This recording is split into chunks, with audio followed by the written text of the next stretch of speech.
प्राचीन काल में जब भारत की पवित्र भूमि पर संत और साधुजन अपने तप और साधना से ईश्वर का साक्षात्कार करते थे, तब ओडिशा की पावन भूमि पर एक महान संत ने जन्म लिया, संत अच्युतानंद दास। वे एक भविष्यदर्शी, योगी और महान ज्ञानी थे। उनकी दृष्टि केवल वर्तमान तक सीमित नहीं थी, बल्कि भविष्य के रहस्यों को भी उन्होंने अपने ध्यान और साधना से देखा था। संत अच्युतानंद ने अपनी साधना के दौरान एक ग्रंथ की रचना की, जिसे आज हम भविष्यमालिका के नाम से जानते हैं। यह केवल एक ग्रंथ नहीं, बल्कि आने वाले समय की एक दिव्य दृष्टि है, जिसमें समाज, धर्म और विश्व की घटनाओं का वर्णन है। भविष्यमालिका कहती है कि एक समय ऐसा आएगा जब धर्म और आचार विचारों का ह्रास होगा। लोग अपने कर्तव्यों को भूलकर मोह माया में लिप्त हो जाएंगे। समाज में अराजकता, अस्थिरता और नैतिक पतन होगा। प्राकृतिक आपदाएं और महामारियां लोगों के धैर्य की परीक्षा लेंगी। लेकिन संत अच्युतानंद ने इन कठिनाइयों के बाद एक उज्जवल भविष्य की भी बात की है। जब यह कठिन समय समाप्त होगा, तब समाज में एक नई चेतना का उदय होगा,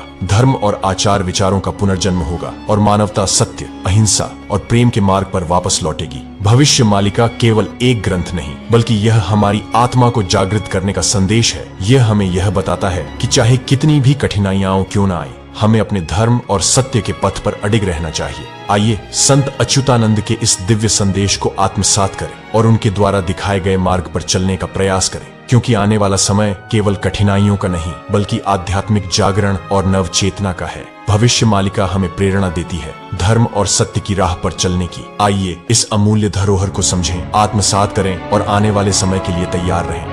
एक प्राचीन कुटिया, धुंधले प्रकाश में एक वृद्ध संत अच्युतानंद ध्यान मग्न मुद्रा में बैठे हैं। पास में एक बड़ा ताम्र पत्र रखा है, जिसमें उन्होंने भविष्यमालिका का लेखन उकेरा है। फिर संत ध्यान से उठते हैं और ताम्र पत्र को देखते हैं, और अचानक संत अच्युतानंद जी अपनी शांत और गंभीर आवाज में कहते हैं, हे मानवता, मैं हूँ अच्युतानंद दास, उस समय का साक्षी जब कलयुग का अंधकार अपने चरम पर होगा। मैंने अपनी चेतना में वह देखा जिसे तुम आने वाले समय में देखोगे। मैंने भविष्यमालिका में उन घटनाओं का वर्णन किया है जो समय के साथ घटित होंगी। यह ग्रंथ केवल भविष्य की भविष्यवाणी नहीं, तुम्हारे चेतावनी का दर्पण है। मेरे इन शब्दों में उस समय की गूंज है जो आ रहा है। कलयुग का अंत, महाविनाश और नए युग का आरंभ, सब कुछ मैंने यहाँ लिखा है। यह भविष्यमालिका है, उस समय की आवाज जो तुम्हें आने वाले युग की गाथा सुनाने आई है। वीडियो के अगले पार्ट के लिए चैनल को सब्सक्राइब करें। जगन्नाथ जी के सच्चे भक्त कमेंट में जय श्री जगन्नाथ जी जरूर लिखें।